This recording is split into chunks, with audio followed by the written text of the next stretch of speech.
Good evening, this is Eswatini TV News Bulletin 8. We're coming to you live from the capital of the Kingdom of Eswatini, Mbabane. My name is Notile Sitole. First up, here's a look at tonight's headlines. The acting Prime Minister, together with the Minister of Education and Training, today met with the Executive Committee of SNUT. There has been a sharp increase in the number of gender-based violence and sexual offences that have been reported in the country. Over 27,000 in Eswatini have been vaccinated for COVID-19 as of April 8, 2021. And now the news in detail. The acting Prime Minister Themba Masuku, together with the Ministry of Education and Training, today met the executive of the Swaziland National Association of Teachers, SNUT. In his remarks, the acting Prime Minister acknowledged the positive relations that exist between the Ministry of Education and Training and SNUT, and further commended the SNUT executive for their role in maintaining these cordial relations. His Excellency also urged the two entities to always bear in mind that the interest of the child should always be a priority. The acting Prime Minister also assured the SNUT executive of his commitment to an open-door policy, which he said allowed for a smooth relationship with the organization. His Excellency further acknowledged that at times there are instances where partners fail to agree on certain issues, but when any argument is presented in good faith and constructively, it cements working relations and builds mutual respect. In his remarks, the President of SNUT, Mbongwa Dlamini, appreciated the opportunity to engage the acting Prime Minister. He recognized that some challenges faced by the Ministry of Education and SNUT require the intervention of government as a whole. He further requested the Ministry and government to take care of the welfare of teachers, citing that a happy teacher is a productive one. The meeting went on to discuss the following, among others: the issue of contract teachers, the payment of orphaned and vulnerable children (OVCs), the payment of free primary education. The Ministry of Education and Training will continue engaging with SNUT on the above highlighted issues. The Minister of Justice and Constitutional Affairs, Polile Shakantu, says the total number of cases reported under the Sexual Offences and Domestic Violence Act of 2018 has increased annually by 289% between the years of 2015 to 2019. The minister was speaking during the final presentation of a study on the implementation of the Act by the Commission on Human Rights and Public Administration Integrity to members of the Ministry's Portfolio Committee in the House of Assembly at Sibane Hotel in Eswatini. The Minister of Justice and Constitutional Affairs, Polile Shakantu, says the study by the Commission on Human Rights and Public Administration Integrity on lessons learned during the implementation of the Sexual Offences and Domestic Violence Act of 2018 will bring new information on how to handle such cases. The purpose of this engagement is for us to, as the Ministry of Justice, to understand how we have performed as a country in the implementation of this legislation. And our aim with the report that has been prepared by the Commission is to enable us to prepare a long-term multi-sector strategy to address issues of sexual offences and domestic violence.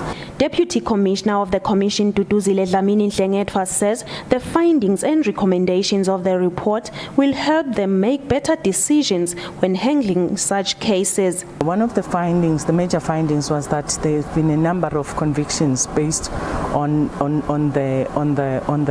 the Act itself, and one of the attributes to that would be the fact that maybe most people are more knowledgeable on gender-based violence, and then they are able to go and report, or alternatively they know where to report. Chairperson of the Ministry's Portfolio Committee, Gwaluseni Member of Parliament Sibusiso Dlamini, says people still need to be educated about the Act. He says motions have been raised in Parliament regarding this Act in an effort to ensure that the constituents better understand it.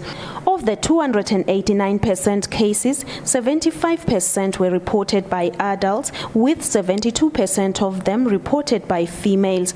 32% of the cases were of physical abuse, while sexual abuse accounted for 19%. Reporting for Eswatini TV News, Nelson Langamandla, Muzi Mkonda, Ezulwini. On behalf of His Majesty King Mswati III, Her Majesty the Queen Mother, the government and the people of the Kingdom of Eswatini, as well as on his own behalf.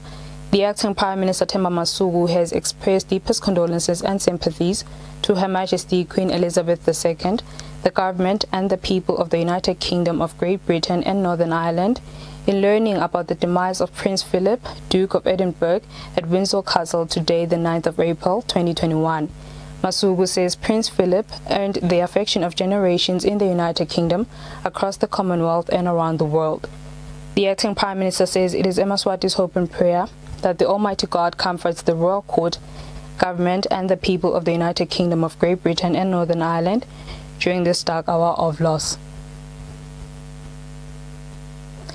Senate President Lindiwe Dlamini says they are happy to report a positive outcome of the state opening of the third session of the 11th Parliament that went well despite the fears of the COVID-19 pandemic. She says they were delighted to have the presence of their Majesties in Parliament. The House of Senate and the House of Assembly met with stakeholders where in a post-mortem meeting they discussed the logistics and aftermath of the third session of the 11th Parliament. All stakeholders agree that all went well. There were no disruptions despite the fear of the COVID-19 pandemic, where the whole session had already been planned that it would take place virtually. The Senate President Lindiwe Dlamini says they were blessed by the presence of their Majesties. She says they feared that the whole world would see the country's weakness in terms of communications.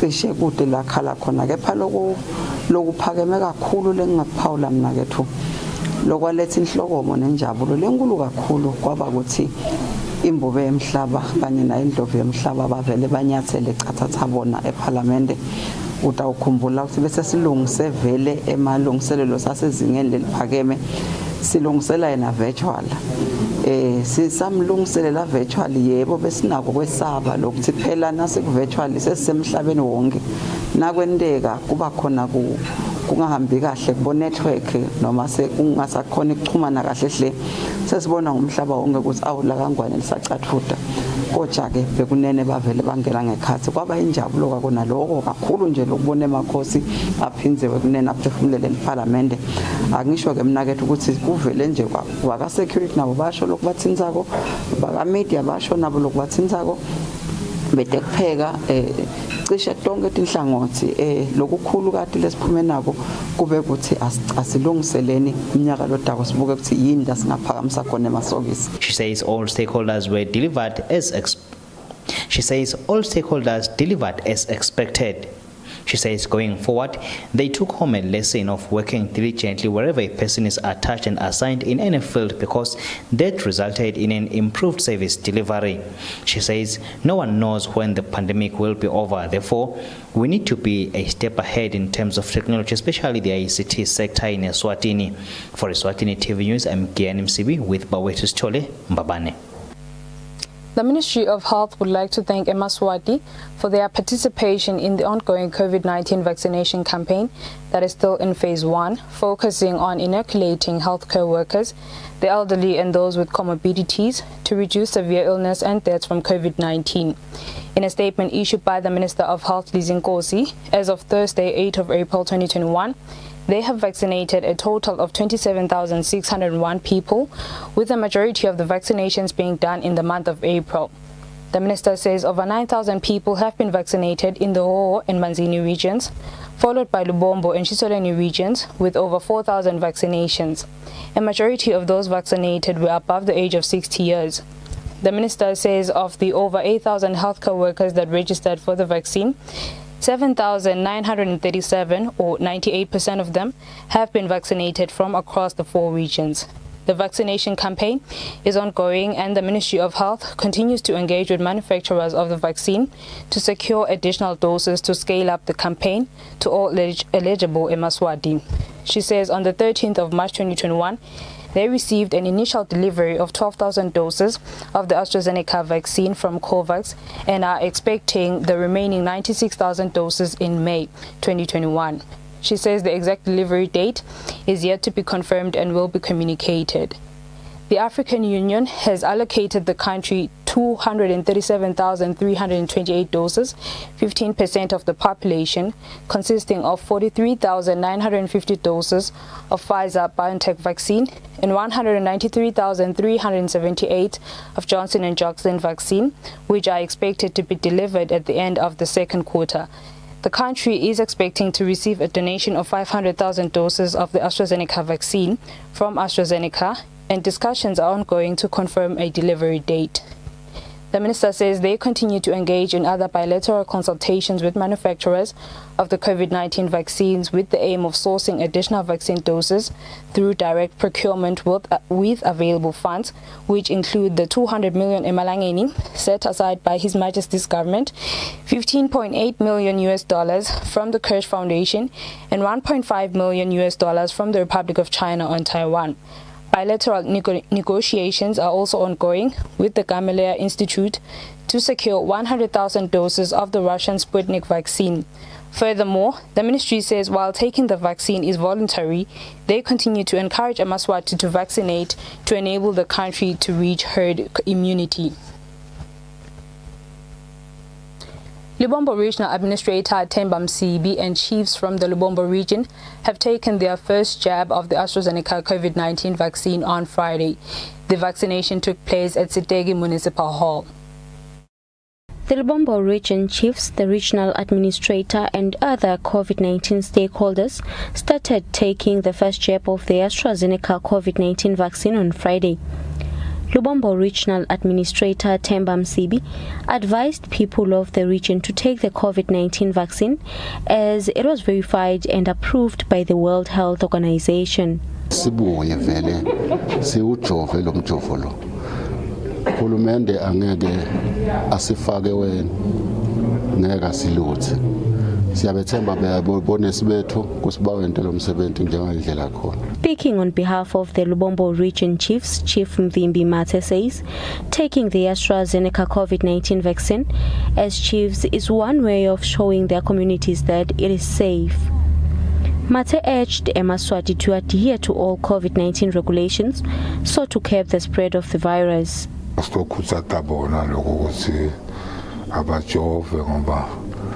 Lo mkhuhlane oyingozi usengakapheli nokusho lokho ukuthi ke nathi lemangweni siyashumayela lokho ukuthi noma kunje noma ujovile kube ukuthi iphephise ngoba sisabadinga labantu ukuthi sibe nabo. The Ministry of Health continues to vaccinate Eswatini with the AstraZeneca COVID-19 vaccine. Currently, it is vaccinating the elderly and people living with underlying conditions. Reporting is Tembelihle Makuchwa with Themba Shabangu at Stegi. A piece of land for the construction of a clinic at Condolences under Sikwe constituency has been identified and approved by the management board. The Director of Health Services in the Ministry of Health, Dr. Vusi Makakula, says the clinic will offer all health services, including a maternity ward. The Ministry of Health has pledged a total of 13,231,606 emalangeni towards the construction of the clinic at Ndunaitini. The clinic will be constructed on a 2.5 hectare land at Ndunaitini, which has been officially blessed by the Land Management Board. The Director of Health Services in the Ministry of Health, Dr. Vusi Makakula, says the clinic will be a Type B clinic as it will have a maternity ward and it will offer all emergency services. We are here indeed representing or being sent by the ministry, by the minister herself, to come and see. It's not the first time we're here. The planning team, the preliminary team had already been here.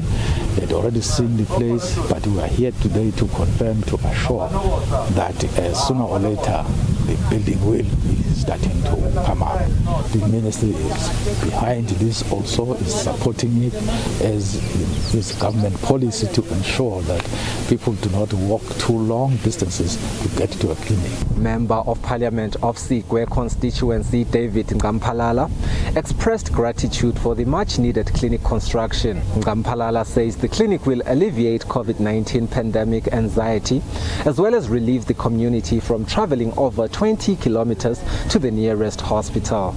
Mawukhuluma ngesibhedlela kungcono nokufuna inyama nokufuna imandi ngendlela besihlupheke ngayo sibe sala sikhulu kakhulu siboda kude isibhedlela sibongekele kakhulu kumntwana enkosi Gasa Wangwane lanikele ngalomhlaba namhla lobusiswa ukuthi tawakho wasibhedlela bevele lesidingo njoba sisho sesikhulu kakhulu siphinde sibonge kuyehulumende wengwenyama ukuthi asukume etelela kuhlusheke khona kubonakala ukuthi lesibhedlela namhlanje ngoba kunema drawing asikhuluma ukuthi kuyofuna imali sokuvele kuyokwakhiwa kuyawusetshenzwa lokho kulethe injabulo lenkulu kakhulu kulesive semntwana enkosi Gasa la kaNdunasithini. Chief Gasa Wangwane of Ndunayithini Umphakathi also expressed further on the need of a clinic in his area.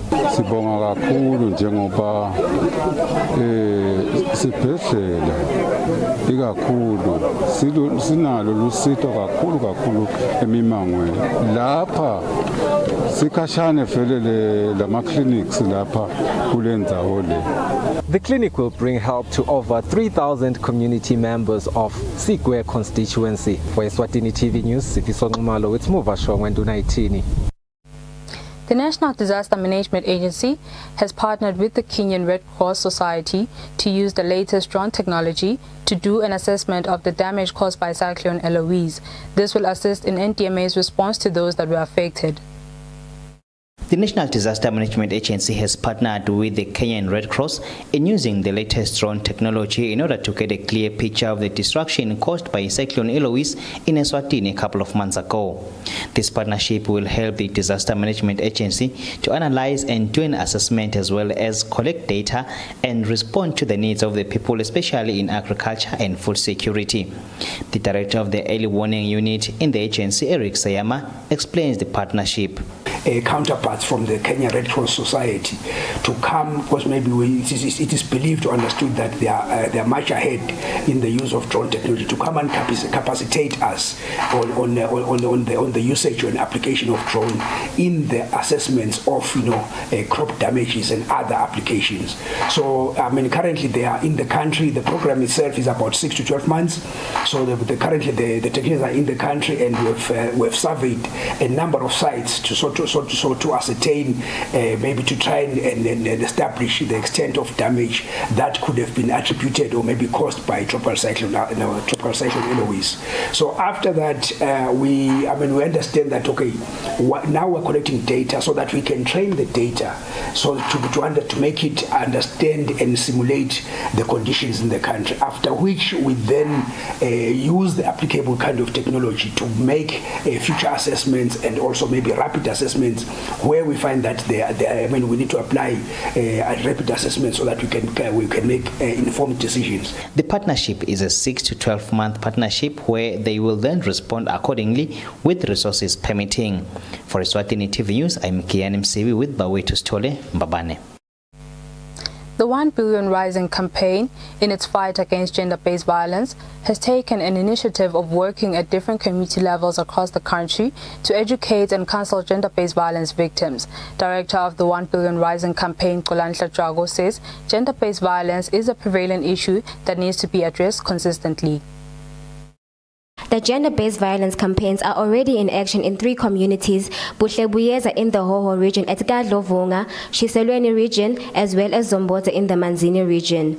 The gender-based violence circles will assist Emaswati by providing a platform where they can share their experiences, thoughts and ideas that will help them lead a better life and encourage them emotionally. Sibukeka ukuthi kwelekelela uhulumende ekululweni nalo kwanza kwehlukubeta asi-establish ema-gender based violence community circles lawa ngema-empowerment community empowerment circles lapho bantu emimangweni batawuhlangana bakhulumise ngaleti ndzaba tehlukubetana basakhulumisana batawuphinde futhi bente siqiniseko sekuthi ngilapho bathekelana khona lwati. Hlatshwayo says the issue of gender-based violence also affects men, hence their involvement in these gender-based violence circles is also a matter of importance. Kungako kulama community empowerment circles asihlukanisi ukuthi sifuna ukuthi kube bomake kuphela.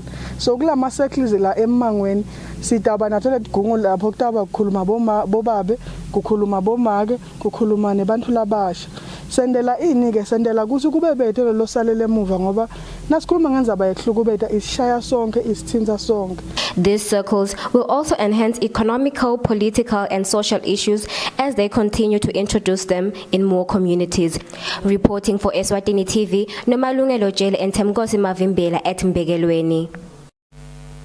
The Exams Council of Eswatini has issued a list of fees per subject for external examiners this academic year. The fees show a slight increase compared to last year's. The Registrar of the Exams Council, Dr. Edmund Mazibugo, urges parents to meet the deadline. The Exams Council of Eswatini has released a list of fees to be paid for external exams this academic year. What is significant with these fees is the increase compared to last year's fees, with an increase of 5%.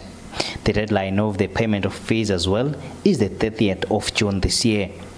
We talked to the Registrar of the Exams Council of Eswatini, Dr. Edmund Mazibugo, on what triggered the increase and if the parent and guardians have been given enough time to make these payments, considering that schools have recently opened. It's the issue of the exchange rates, because we pay our suppliers in the UK in pounds. We also pay Cambridge assessment for accreditation costs in pounds. So sometimes you find that the exchange rate is high at the point when we make some of the payments. The other costs is related to the IGCSE subjects. We also asked if parents can pay in installments. Mazibugo says they work with health teachers. Parents can engage them on that. We don't encourage installments because, again, this would result to serious problems. In fact, in the past, some schools would come here and pay 2 subjects for all the students in the school in order to try and beat the deadline.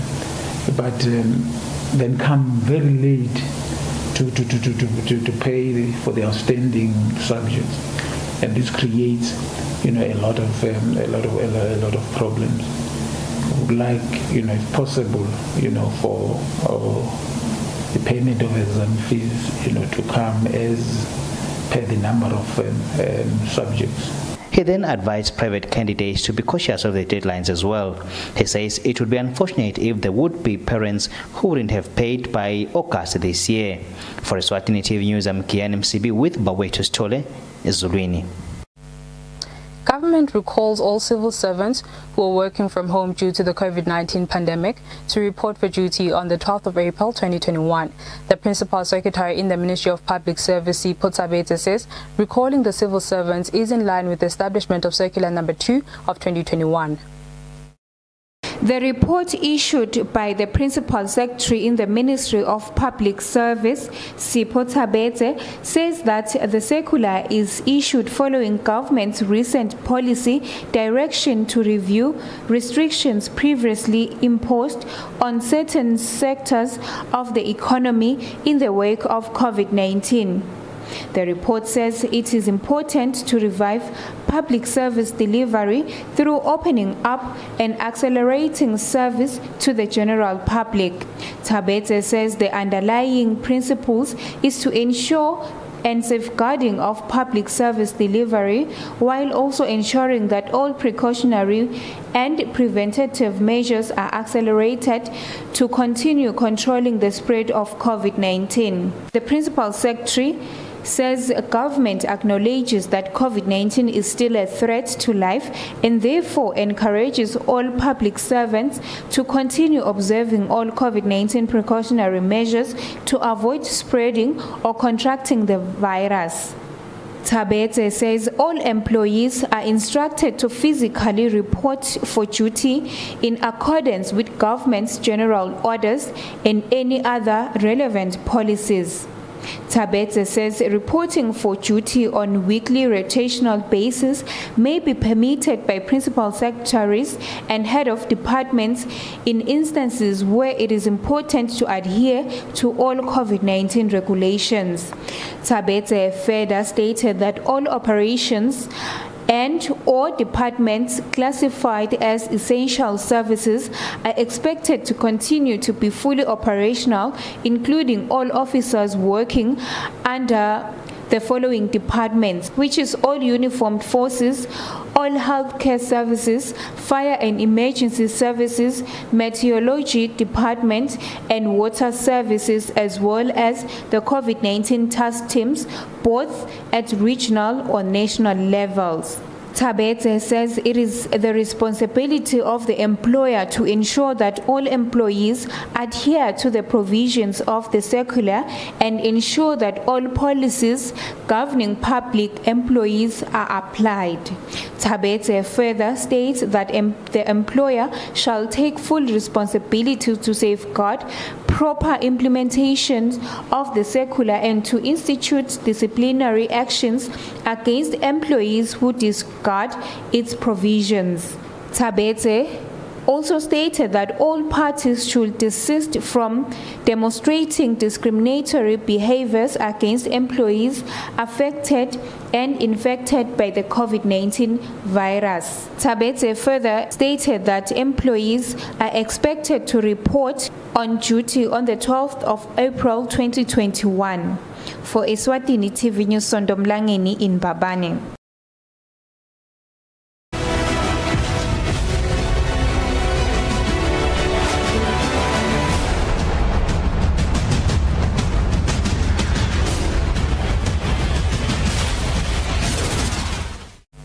A very good evening once again. You are still watching Eswatini TV.